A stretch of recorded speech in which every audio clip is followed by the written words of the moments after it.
How to relax your mind with one simple trick.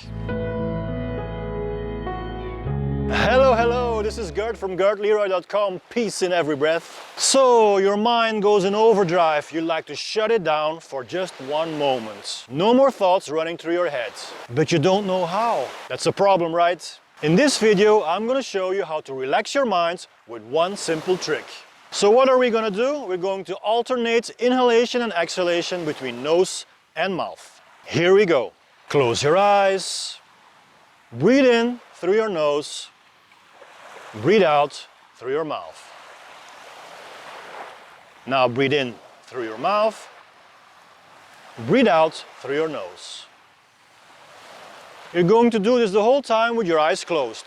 Visualize the air coming in through your nose and getting out through your mouth, and then again getting in through the mouth and getting out through the nose.